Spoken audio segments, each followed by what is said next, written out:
I remember that the triggering point was me feeling like I was again sacrificing myself.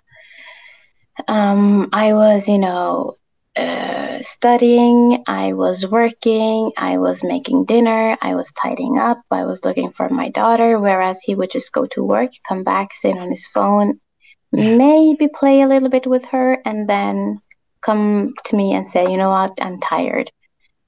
And and that was just, I mean, I could not hear it at that point. Here I am sacrificing everything, and you're not even thankful, you're not appreciating my work, you're accusing me of cheating every other week.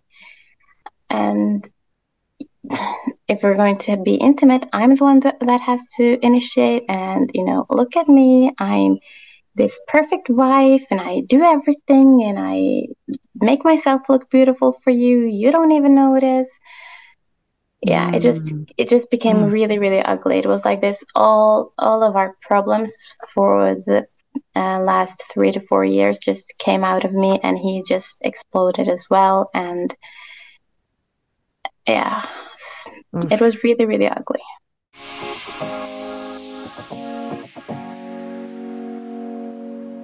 Welcome to the Empowered Wife podcast, where it's all about fixing your relationship without your man's conscious effort so that you feel desired, taken care of, and special, even if your relationship feels hopeless.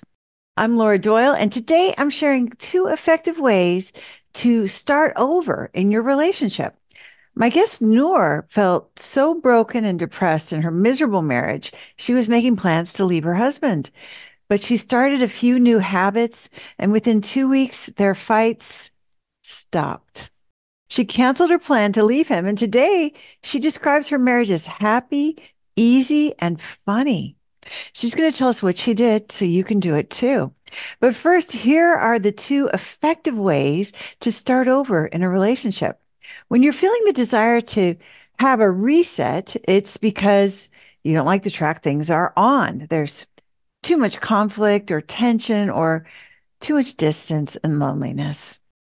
Maybe your relationship just isn't as passionate as it was, and you miss that. And instead of having fun together, you're mostly having painful drudgery. And instead of feeling exhilarated together, you feel like awkward roommates. So, how do you get back to the good times you once had? Is it even possible? Well, here are 2 powerful ways to start over, to start fresh and get your relationship on the right track. Number one is to get out the street sweeper.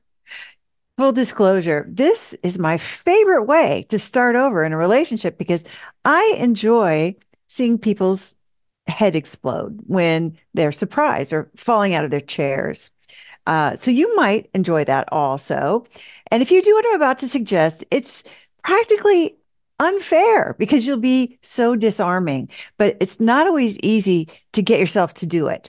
So here's how to shock you and your husband both. You say, I apologize for being disrespectful when and you fill in the blank with something that you did or you said that maybe wasn't your best moment. When things are feeling tense or distant or just yucky between John and me, I can usually find something I said or did that I wouldn't have said if I had been my best self. It's not always easy to see what that thing was because really I am so incensed about the thing that he did that I think was way worse, especially if what I did was so small, super small, so small. Like when I tried to fix his hair after he had already had it the way he wanted it, for example. Yeah, that happened this morning. True story. Maybe don't tell anyone about that because I teach women how that's disrespectful and it hurts the intimacy. So let's just keep that between us, shall we? Okay, thanks. But if I'm willing to apologize for doing that, it means I'm accountable for my part. And when I'm accountable, it's amazing how quickly the ease, the emotional safety, and the playfulness returns. It's a great way to get a fresh start. And now, the first few times you apologize for being disrespectful, it may cause him to do a double take or look startled, or you may see him instantly stand taller. Now that apologizing is usual and customary at my house, John's not surprised anymore. So I can't get that reaction from him. But if you're just starting with apologizing for being disrespectful, you can still surprise your man. And that's pretty fun to do. But even if you don't get a funny look from him, cleaning up your side of the street by apologizing for being disrespectful is courageous. It's accountable. It's humble. And authentically bringing all that goodness to your relationship is the best way I know to get a do over. But no matter how my husband responds when I apologize, I love knowing that my side of the street is squeaky clean. I like knowing I have the power to nurture the peace and the intimacy around here. And I crave and enjoy that so much now. I won't let my pride get in the way of having that. So I'll just apologize right here since John edits this podcast and he'll hear it. John, I apologize for being disrespectful when I fixed your hair after you'd already fixed it. Number two, another great way to start over in a relationship is to get a relationship coach. If your relationship feels lonely or hard or heavy, well, then you sure need to be heard and understood right now because it's painful. And you shouldn't have to be alone with that hurt and maybe the fear about the future of your relationship. But also, starting over is just that, right? It's a start. You want to fix your relationship and have it stay fixed, right? And for that, you're going to want to learn a few new habits. The best person to show you how to get those new habits is someone who has them herself and has learned them because she was also looking for a fresh start in her relationship. And the great thing about having a coach is that she can listen to you and stand for your greatness and stand for the greatness of the man that you chose. Our coaches are trained to do that. She knows that you wouldn't be trying to start over if you didn't believe that your relationship has the potential to be great. You just need to know how to get there. And there's no one better to show you that than someone who's already gone ahead of you and knows the terrain. If you get coaching from a certified Laura Doyle coach, she's going to empathize, of course. She was in a relationship that was once falling apart too, but she's also going to stand for your vision and help you get where you stop feeling frustrated and lonely and overwhelmed and start feeling special and desired and taken care of. And then from there, you not only get a fresh start to your relationship, you can make it better than new.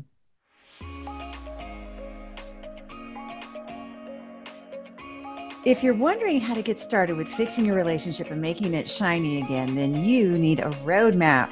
Get 6 simple steps to follow that will set your relationship up for success. Discover 3 common mistakes that wives make trying to fix their relationship that just make things worse when you download my free Adored Wife Roadmap. You can do that at getcherished.com. Go to getcherished.com now to get your roadmap in minutes.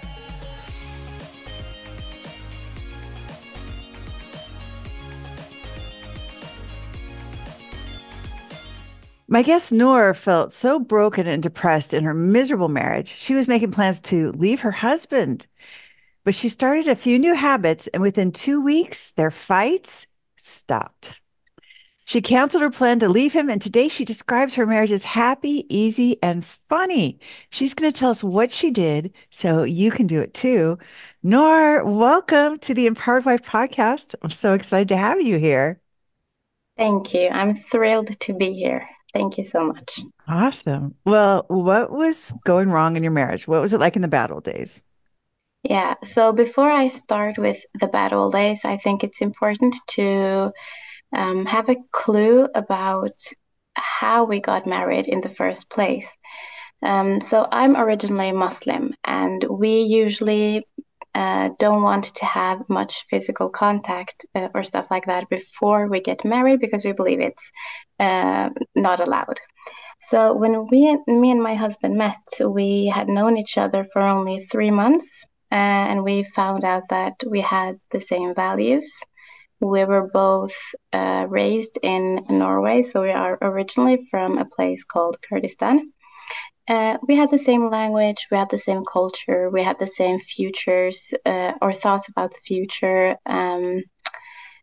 I was only 20 when I met him, and he was only 23. So where I'm from in Norway, um, that's you don't usually people aren't that mature to take the first, to take the step towards marriage at that age.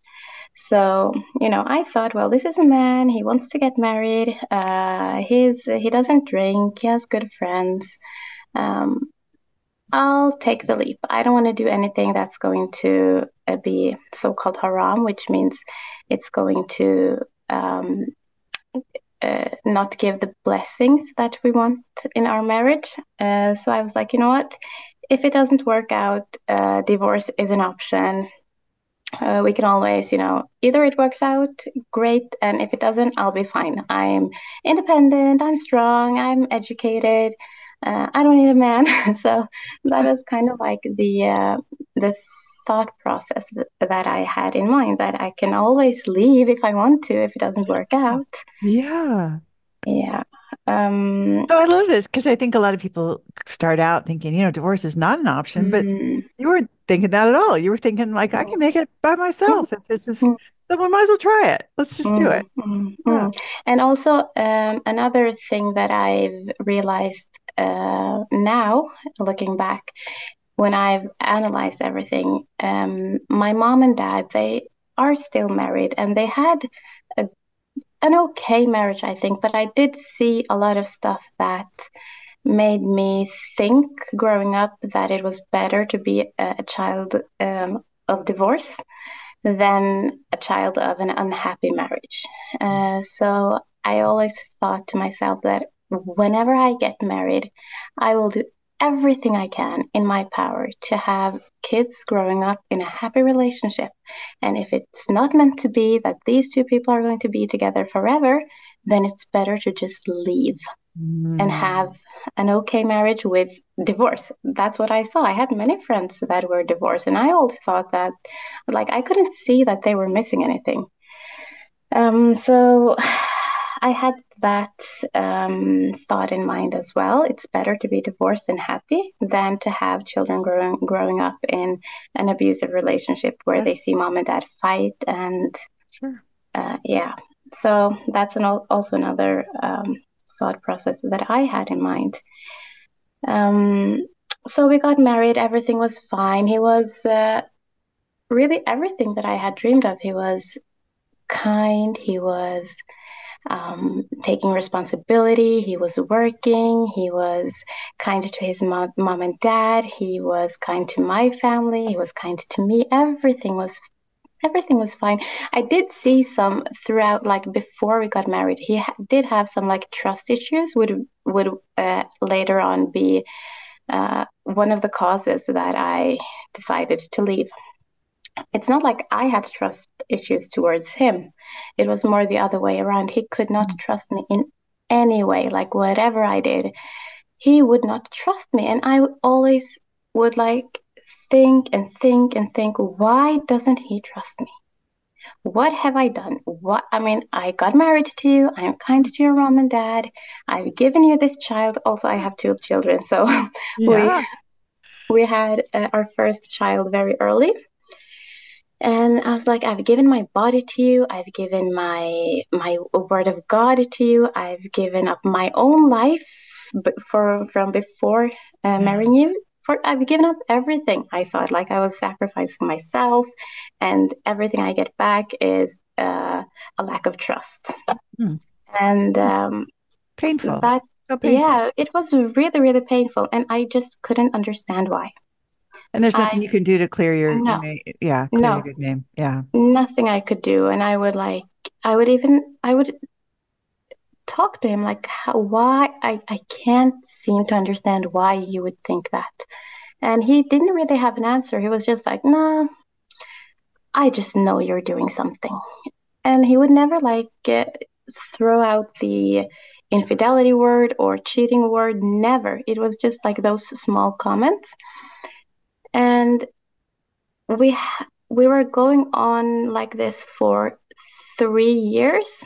By then, but by that time, my daughter was maybe 2.5. And we would have times that were really good, but then we would have, like, every week, there would be something that would cause a cold war. And I could not sleep. Whenever we had those cold wars, I would be depressed. Whereas he would sleep just fine. He would be perfectly fine. He would sleep better than ever. And I had always, like, read in these books that you need to talk about everything. You do, And right? Yeah. I read those yeah, books too. Yeah. yeah. And even read, like, one of the most famous books about the five love languages. And I'm like, finally, I've got something. Look, this is my love language. I need you to listen to me, and I need you to communicate your feelings. And and we need to do everything like this, like I'm telling you to do it, because I've read this and this and this. And if we don't fix them now, we're going to have even more trouble later in life. And I would tell him, I don't want to be 40 years old living in an unhappy marriage.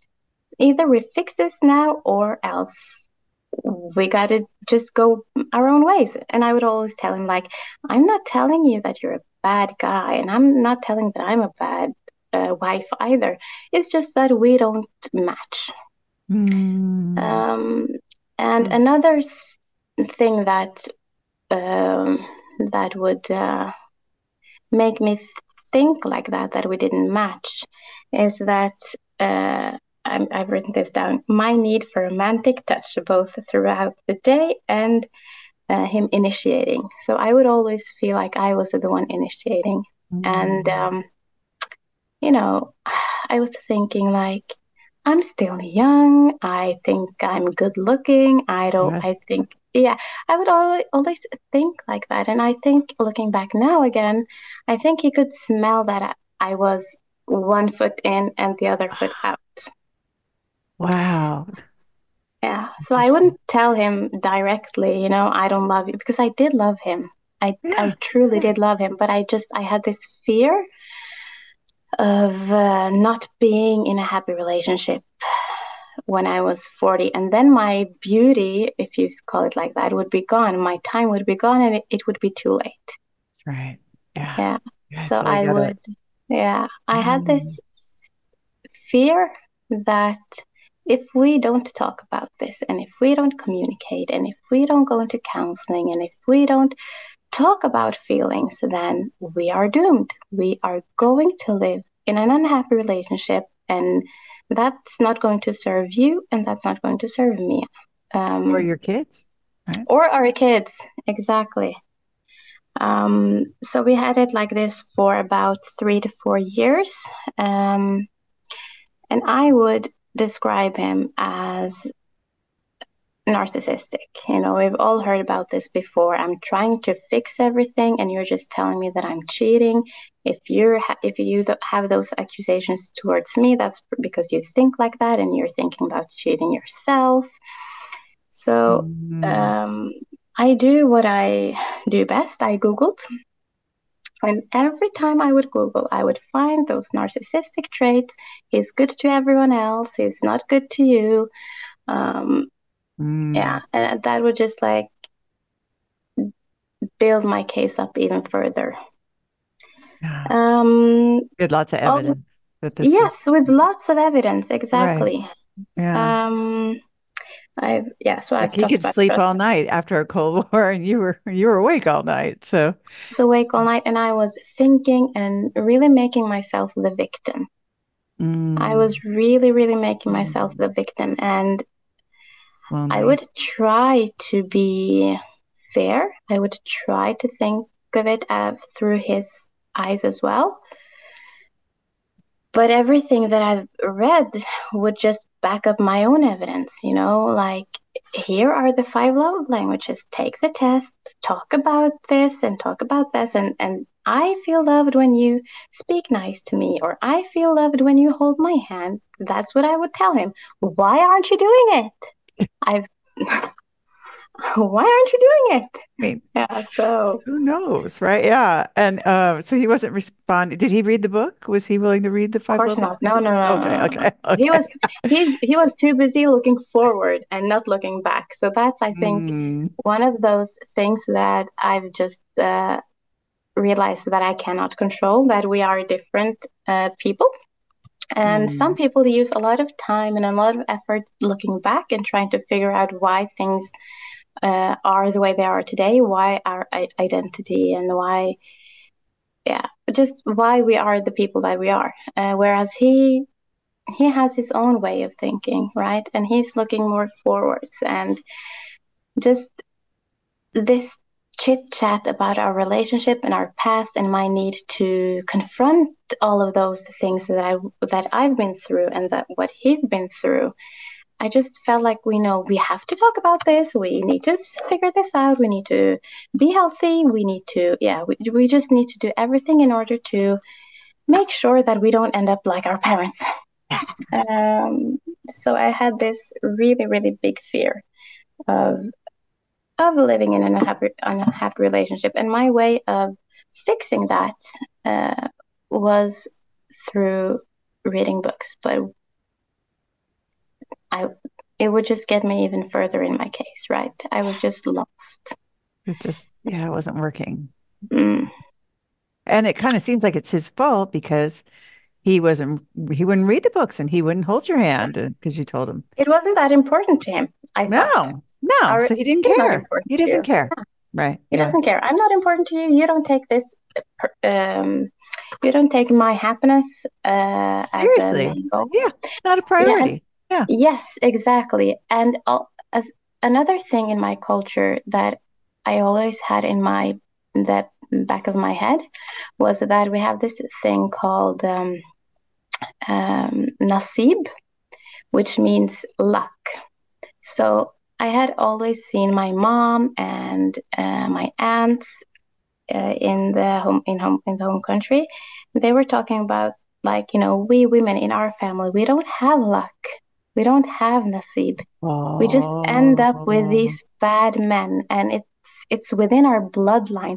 It's not something that I would believe, but it's something that I had heard, and that made me even more steadfast that I will not let my destiny, or I will not let my life be in an unhappy relationship.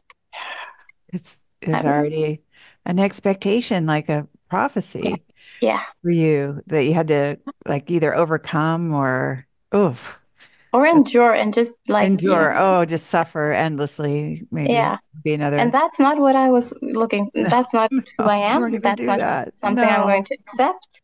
Uh-uh. So, yeah, all of this led to an episode in July 2021 where um, me and my husband had a really, really, really big fight.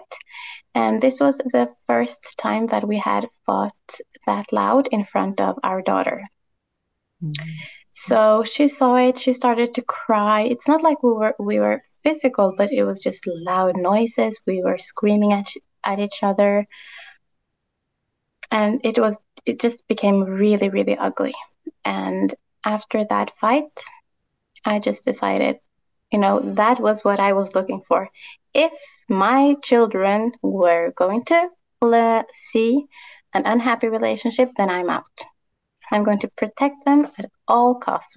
Whatever I do for my children. And was my first daughter. I could see myself in her, and I just had to protect that little girl from Mhm. from unhappy parents. Which is almost like protecting yourself in a way Yeah, from your right. parents' fights and the Yeah. things that you witnessed. Yeah, Mm, gosh. Oh, so tender. I mean, yeah. and I really hear the mama bear coming out big here that this decision seems like in the best interest of your children. Yeah. And I Yeah. also, before I forget, this fight was caused by a lot of stuff, but I remember that the triggering point was me feeling like I was again sacrificing myself.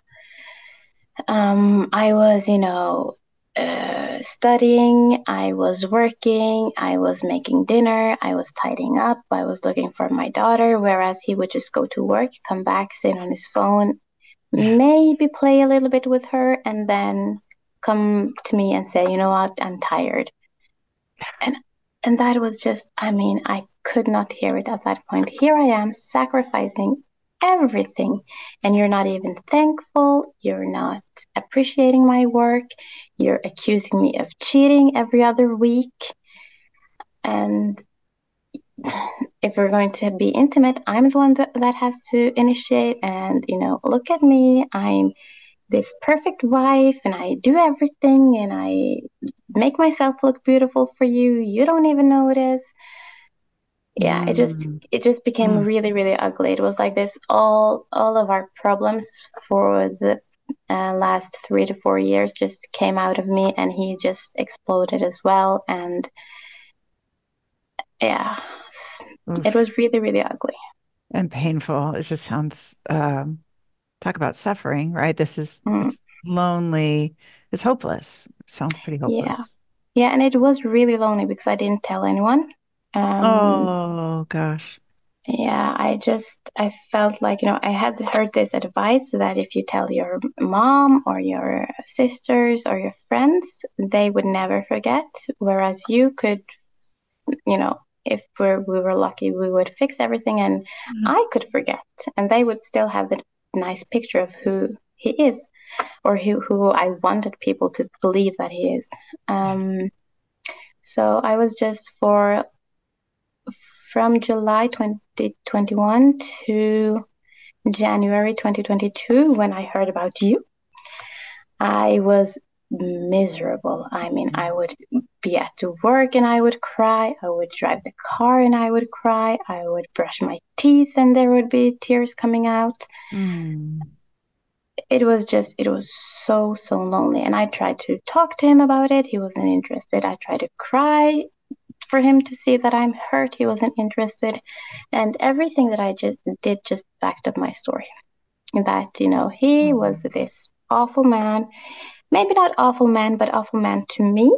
And we didn't match. And there was no point in making this last for several years if we weren't compatible. So that's when I Yeah. called the lawyer and made sure that we had just bought a house together. Made sure that if when not if but when I decide to take this divorce, I would at least have enough money to buy myself another small condo for me and my daughter. And also, I had just found out that I was pregnant with my second child. Yeah. So that was another evidence, like, here I am pregnant, carrying your other child. You're still accusing me of cheating. Um, be, you're still like just being this awful to me. How could, if you can't respect me even when I'm pregnant with your other child, how will you ever, ever, ever love me? Oh, gosh. Yeah. Now, and did he know you were calling the lawyer No, about this? This is, no, he didn't know that. But he did know that I wouldn't accept being, I wouldn't accept, what's it called? Being accused of cheating anymore because I was just so sick of it. So after maybe 2.5 months, maybe 1 month or something like that, when he did notice that I was different. So he told me to get in the car and we would drive. I remember it so vividly. It was maybe 9. It was dark, and we drove the car. We drove to a parking lot and he said, we need to figure this out because he didn't want to leave. He never wanted to leave. Never. He would whenever I would tell him that I'm done, he would be like, "No, we are going to figure this out." But then he would go back to his old habits again. yeah, he wasn't fixing anything on Yeah. his side. Yeah. Yeah. Um so he knew something was wrong and that's when I said I did what I thought was best. I said, either we go to counseling or it's over. Ooh, You know, yeah, yeah, yeah, yeah, because I can't live like this anymore. I'm not happy. You know, I'm not happy. I've told you 100 times that I'm not happy. yeah, yeah. And So he was not willing to go to counseling? he was willing to go to counseling just because it was an ultimatum. Yeah. And this was perhaps the end of November 2021, and we had to call for an appointment, and they didn't have an appointment until January 18th, 2022. So we were trying, as long as like he was accepting that he wouldn't accuse me of cheating anymore or even give a hint. um, I was like, we will try. That's when I was really on the fence. I was like, okay, at least we're going to try this counseling. Either it works out or it doesn't. Um, it wasn't 100% fine, but it was okay. We had good times, we had bad times, but we were overall okay. After the first session, he would start nagging again. Why do we have to go like this? Why do we need to take our problems to strangers? Why can't we just fix this on our own? And I was like, no, my books say you have to talk about everything. I know because I've read all of the books and I read all of the articles and I watched all of the YouTube videos. And yeah, he we went. It was fine. The first session was actually really, really nice because I didn't really. I think I was respectful. I Mm. didn't accuse him of everything that he did that was bad. We were just like introducing ourselves. And the counselor. So in Norway, we have this thing called like it's free counseling. It's in the yeah, and they don't really make any money from us or anything like that. He was just like he was so understanding, and he made me question why I need to figure everything out. Why do I need to talk about everything? Anyways, we ended up with thinking that I because of my fear I always because my fear of not loving him anymore Mm. made me want to talk about everything because as I said, I've watched an unhappy marriage, um, and I was just so afraid of being 40, 50, 60, 70 and waking up unhappy in an unhappy and abusive relationship and my children would be broken. Whereas he told the counselor that he didn't want to talk about everything all the time because he was afraid of getting mad. Mm. So I feel like that was an okay first session. However, on the way back, it was just quiet. It was weird. It was like, where are you going from here? Yeah, now we've talked about it. He didn't want to talk about it anymore. I wanted to talk about it more. Yeah, yeah. So yeah. The second session came, and before that second session, I had the biggest gift I could ever have, and that was uh, finding you and finding your book. Because Mm. I'm so obsessed with relationships in every form, both romantic, children, yeah, I just think it's so fascinating to learn and hear about how to live a good, healthy life, and relationship is an important part of that. So whenever I would search the internet, I would always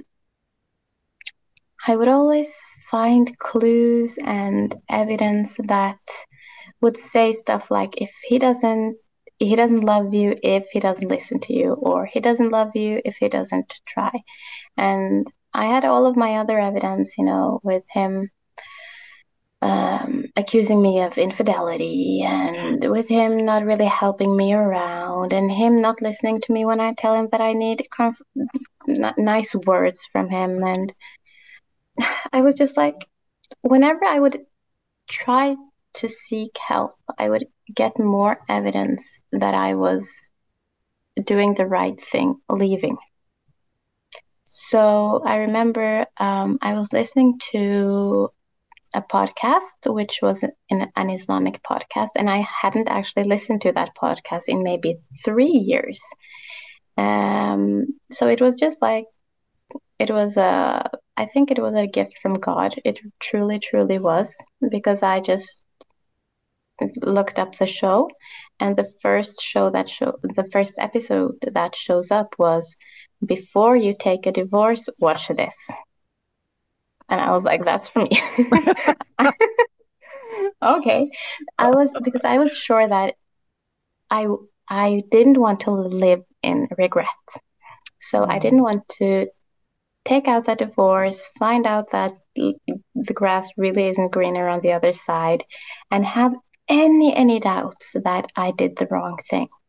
I was I was like, I'm going to try absolutely everything. I want to be 100% sure that I did the right thing leaving, Mm. because he did have very nice, I mean, he did have nice qualities, and we were like up and down. It wasn't all just bad.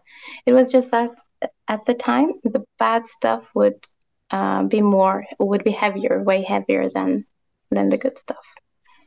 So I was like, I have to try everything. I still had the plan in the back of my head, in summer 2022, I'm going to tell him we are selling the house, we are separating, this is it, boom.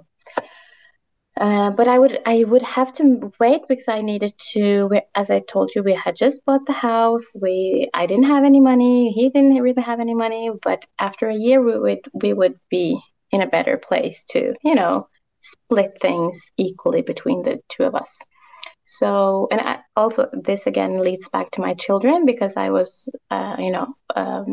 growing up not poor, but I didn't go to any sports when I was growing up. I didn't go to many vacations growing up. So, what I wanted when I was little, I was going to give that to my daughter. So I Yeah. needed to make sure that we were safe.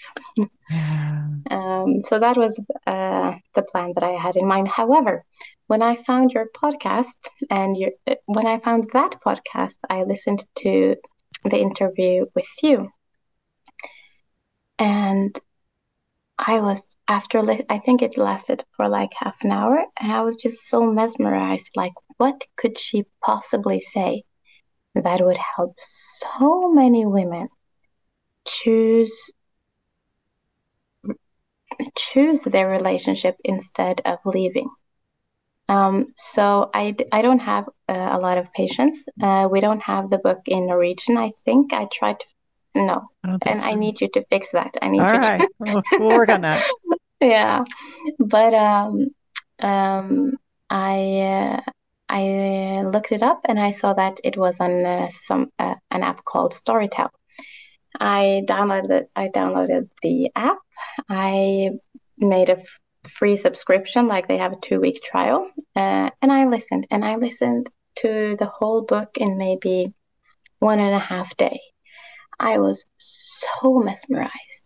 I mean, I was fascinated. Everything that I had thought had it hadn't been false, but it just wasn't on the right track. So when I would have these depressive scenarios, I would always think that, you just need to love him less. You have to make sure that you love him less, and that would hurt. Oh, No, yes. I Oh, loved him, but I just had to love him less, because he yeah. didn't fill up the gap that I needed him to fill. So I realized that that would be my self-care, but it was just the positive way of telling how to take care of yourself while still loving him as much, if that makes any sense. Yeah. Like, you Yeah. you don't have to be in a heartbreak, in a in a relationship in order to love you as well, love yourself as well. Yes. Yeah. Yeah. And the self-care is not to show him or to because he's not doing his job or whatever. It's Mm. just it's something else. Mm. It's just for you. So Yeah. yeah. Yeah. Um, so I just remember that when reading or listening to the book, I think you started with telling about how being on the fence was so painful. And I mean, you read me like an open book. I was sitting on the fence for these last 4 years, first 4 years of our relationship. I was always thinking of a way out. And people always say, you're a woman, you have to save in case, in Yeah. case something That's goes wrong. right. You have to be on the fence. You Yeah. You can't be can't depend stupid. on a man. No, Yeah. that's right. You have to So I be just remember, independent. Yeah. yeah, you have to be Self-sufficient. independent in In case. case, in Yeah. case. So I remember just reading about that or listening to that, and I was like, yeah, I have actually been on the fence. And then you talked about respect, and I was like, yeah, maybe she's talking about something that's true. And then you talked about the really, really important thing that was looking for the evidence that he was a good man for you. So I switched um, my glasses and I tried to look for the evidence that he was actually loving me. And that was really difficult because all of my friends and people in my family, they would always say that you can't love a man more than he loves you. Mm. Because if you do, then you're going to burn yourself out or you're not going to be happy and blah blah blah. But yeah, I just remember that this was it. These skills, it is the answer, and it's also when you look into it, it's completely within my religion as well. I The mean, Islamic faith. yeah, It's yeah, aligned. yeah. I mean, how could I've not, how didn't I recognize this? I was just baffled. I was in shock. I was in awe. I was like, yeah. So since that day in January 2022, I have been in a completely different, happy relationship, and I have been happy. And yeah, it's just my life it has switched from crying every single night I mean, I remember that I was thinking, why doesn't only my chest hurt? Why is my whole body hurting? Why is my body hurting from head to toe? Why are my nails hurting? Like, what is this? Of course, it's heartbreak. Um, but I, re- yeah, I'm just so thankful for being able to um, live in this relationship that I am in right now. Okay, well, I have so many questions. I Yeah, love this. Congratulations. Sounds like you were so open, so thank you. open when you heard that book. And Oh, I was desperate. I was yeah, desperate. right. I wasn't going to leave this until I had tried everything. And this was Desperation's the last thing. helpful in a way, isn't it? Because I remember being desperate too. I'm like, yeah, Yeah. I'm desperate. So, what did you first do differently than what you had been doing? I apologized. For what? Mm. I just remember when I read about apology, I had a scene in my head coming towards me when we were back in the car. So we had like before our big, we had this uh, when we and my husband we were in the car in November 2021, and he told me there that why am I always the one apologizing? Why are you acting like you never do anything wrong? And I was like, but I do apologize, but it's just that I'm smart and I think about what I do, and if I had done something wrong, then I would apologize. It's just that I won't apologize if I'm not wrong. Yeah. So after reading that it was okay to apologize, it wasn't weak. It was, you always hear that, it's not weak to apologize and everything, but when you are in a thought process where you think you are the victim, Yes. and He's the and one that should be apologizing. He's yeah, wrong. He's the one, yeah, he's the narcissist who's being yeah, selfish and he should mm, apologize. So what should you mm, apologize for? mm. So I just realized that, you know, I had done a lot of things wrong. I had been sitting on the fence. I had been disrespecting towards him when I would come with small comments that, I'm still young. I'm still.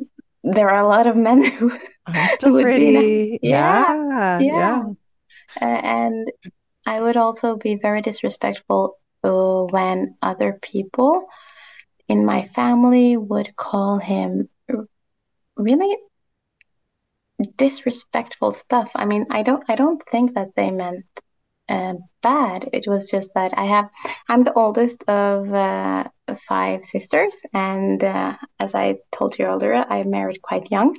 yeah.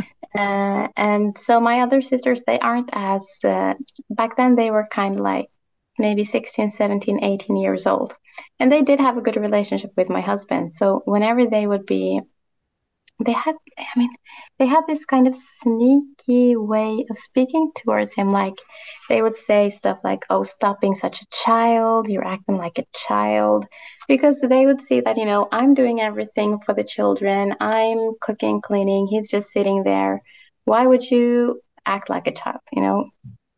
And he wouldn't get mad, but I think that a lot of comments like that, they build up and it's so disrespectful, and I wouldn't stop it. Like I would just be like, yeah, you Yeah, tell him. right. Yeah. Yeah. See what I have to put up with here? Mm, Yeah. mm, So they were queuing off of you and your yeah, perspective. yeah. And I Yeah. also had that, sacrificing way of thinking that, I'm doing everything. So yeah, you're right. They are right that you are actually behaving like a child because I'm the one taking responsibility for everything. So yeah, I there were small comments like that that would be really, really disrespectful, and I would never apologize for that earlier. So I just wrote him. That was the first thing that I did. I wrote him an apology letter. I didn't really think so much about what I was saying. I was just trying to keep it on my own paper and not directing towards him. Not like, oh yeah, I know I've been disrespectful when I told you this, and that. But then again, look at all of these things that you've done. Like I would just drop that way of speaking and really, really focus on my side of the street. So you Mm. wrote the apology in a letter, like on a piece of paper, and No, then text message. a text Yeah. message. Okay, yeah. A text message and then you left off the part about, but look at what you did too. Mm, And just mm, owned, you just took responsibility, even yes. though he was 99% of the problem, right? And you were only Yeah. 1%. Mm. You But then decided to again, do I was, as long as a woman told me that it's okay to do this, it was so much easier to listen. If if like my mom had told me, or if my mother-in-law had told me this, or if a man had told me this, I would be like, see, you're supporting an abusive relationship. You see, Yeah, that's right. a That's right. narcissist. Yeah. Yeah. Yeah. Yeah. But as long as it came from you, a woman who was not from my culture, but Yeah. just helping other people around, then I was like, okay, I'll do it. And Wow. yeah. So I That did. takes I so didn't much really get, but I courage. didn't get a lot of response though. No, I just really? think Nothing? no, Okay. no, All right. All right. no. So that was disappointing, probably. that was I wasn't really disappointed. I was kind of like expecting it because I know that he's a man of few words. And I think at the time he was he because he never really stood up and told me, I feel like you're disrespectful towards me. He wouldn't say stuff like that. He wouldn't really talk about his feelings.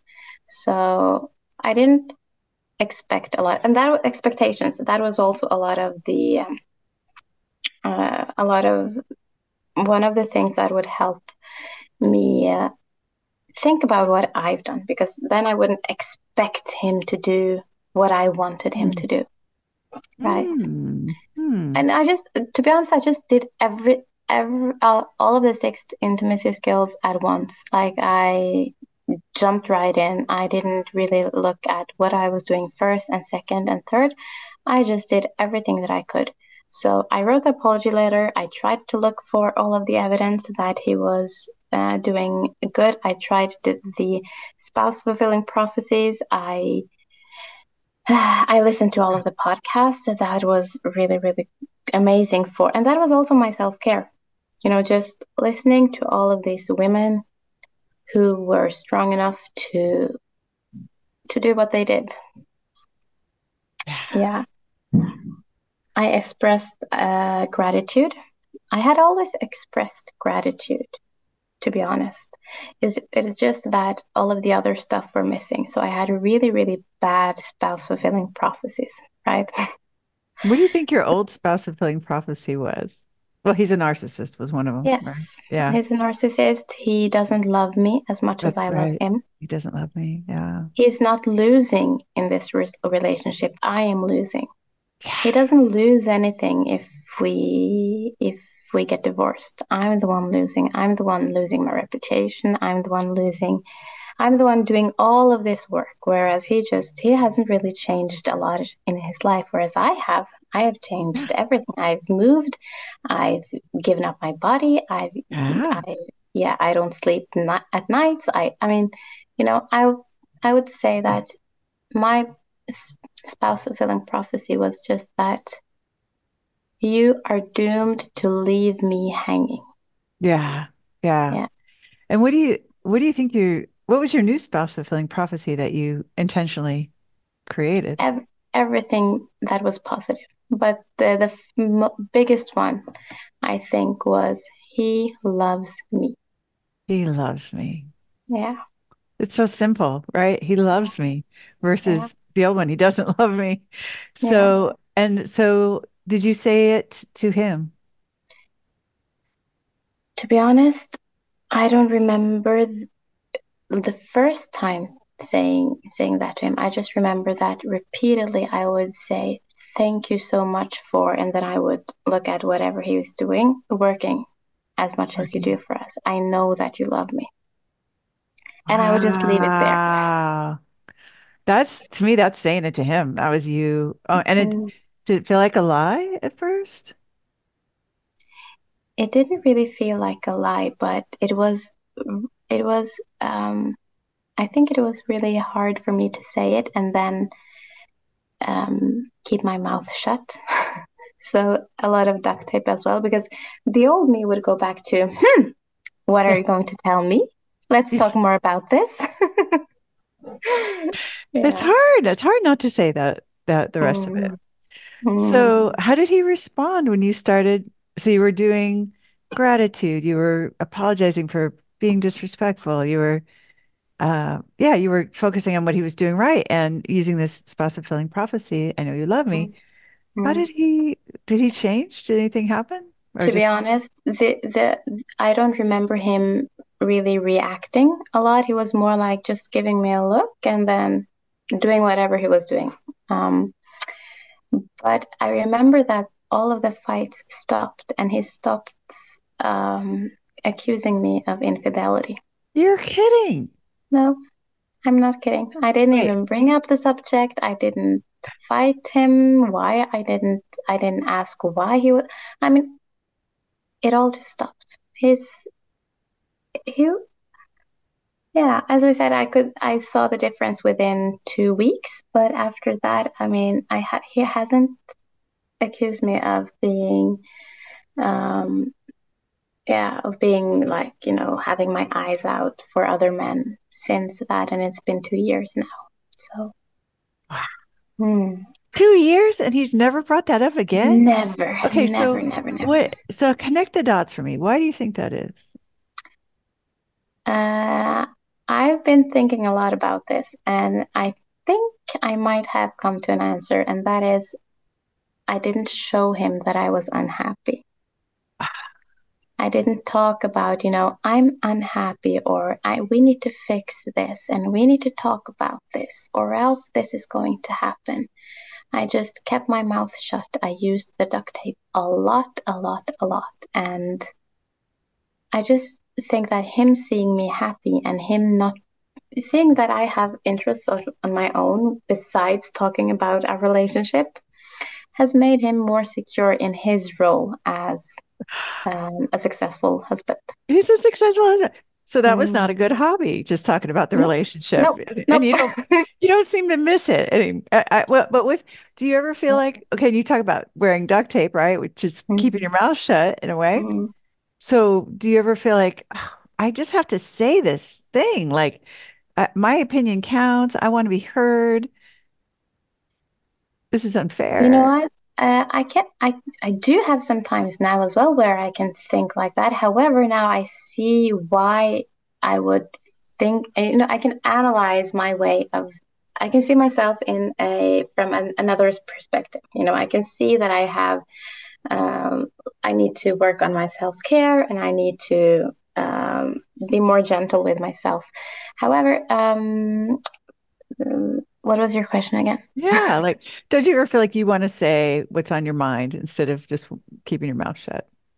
Whenever I did, I remember that you either wrote in your, I think you wrote that in your book, and you have also said it other times that behind every complaint, there is a desire. So whenever I had an opinion, I would think, first of all, duct tape, he doesn't need to hear it. Second of all, what am I really desiring? What do I really want? Whatever I have on my mind, that is a complaint. But a complaint isn't an answer. It's not going to fix anything. It's just going to make things worse. So if I say why, no, you're not loving me. That means I need love, right? And right now, I might not get it from him, but I can give myself love. Oh, So yeah, I get chills hearing you describe that process, right? Instead of yeah, issuing a complaint, you go to your desires. It sounds very self-honoring, self-loving. It's very self-loving. thank you. And I just hear what a great student of the skills you have been. And so I love that. It sounds inspiring. I'm inspired to hear about the way you handle that now. Thank you. So what is your relationship like now? So safe, so happy. I mean, it's not perfect, but I'm not on the fence. I trust him completely and wholeheartedly. I, I know that he loves me. I know that if something is on my mind, then I have the tools to fix it. He initiates intimacy. He initiates. Yeah, He wasn't doing that. no, Okay, wow. at all. And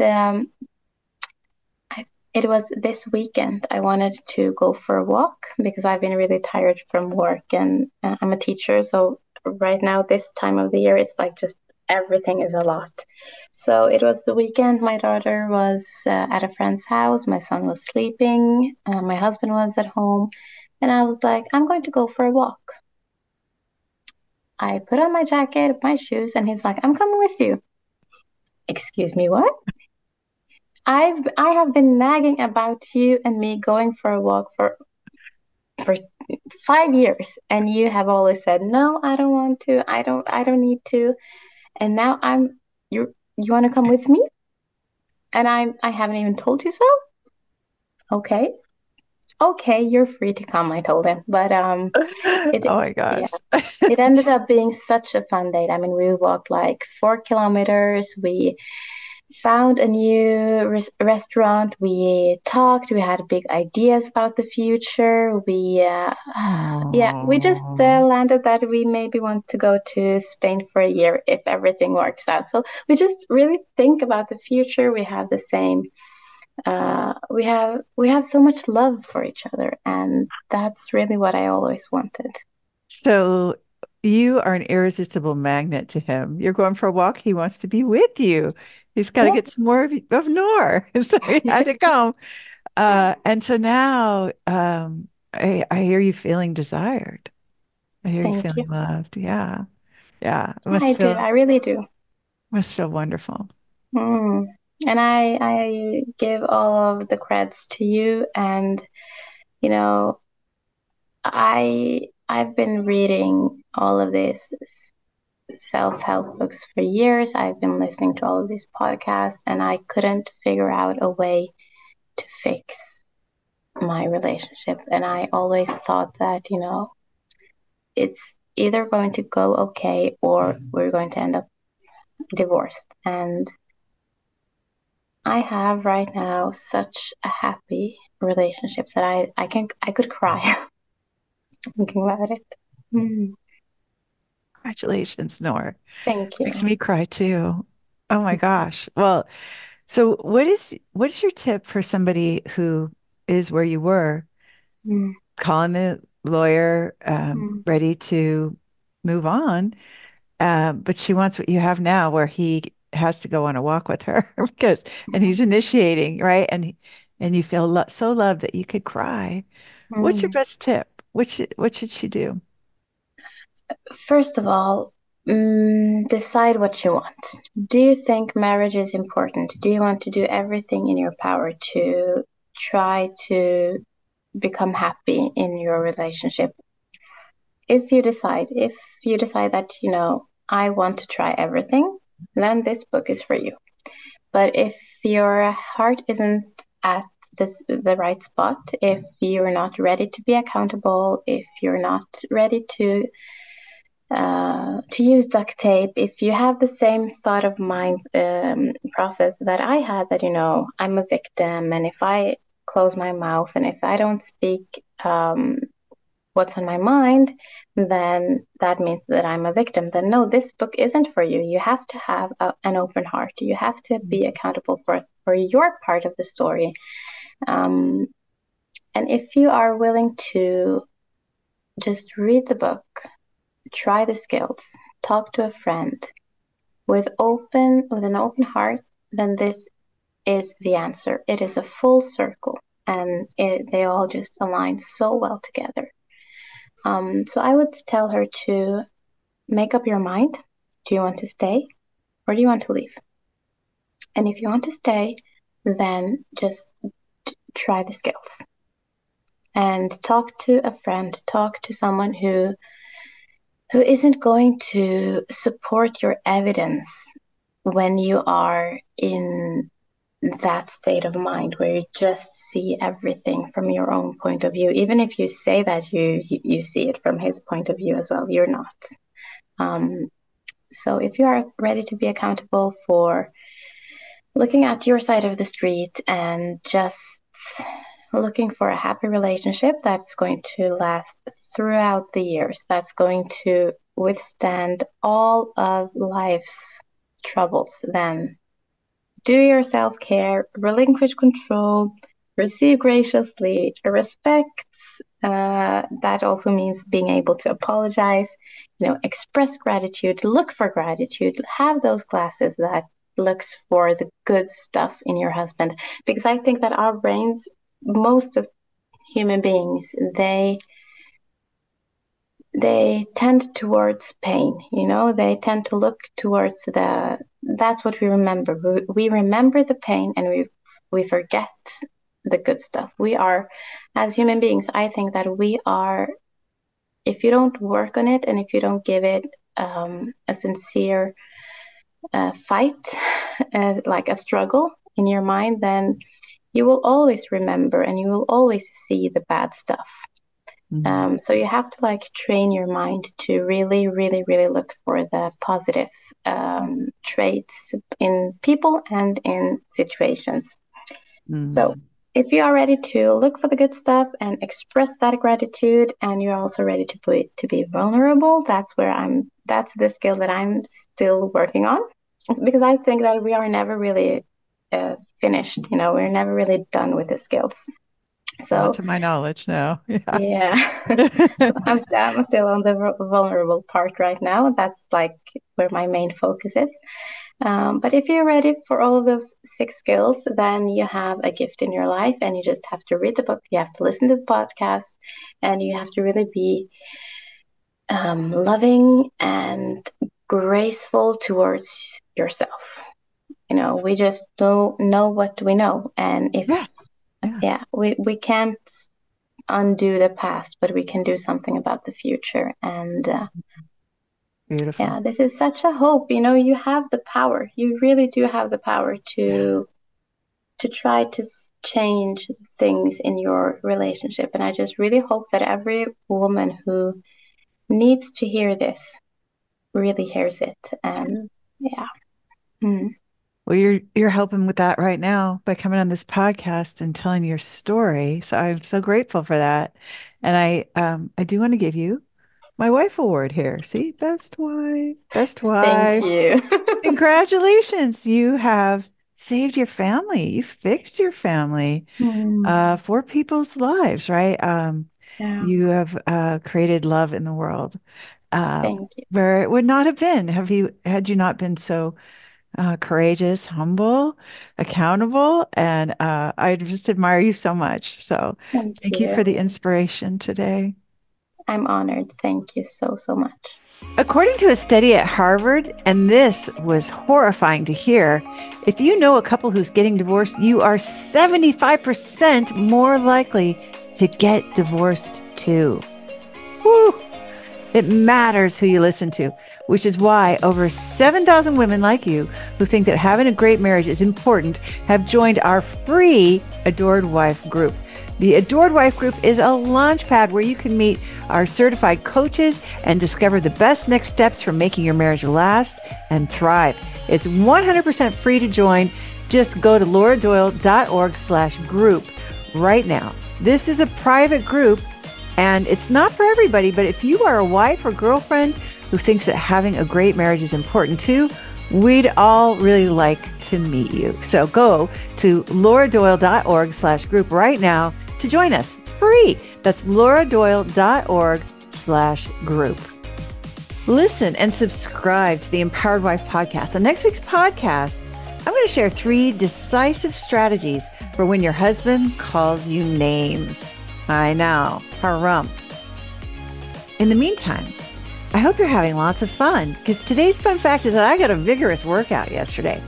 Okay, it was actually a game of charades with John, and now my abs hurt.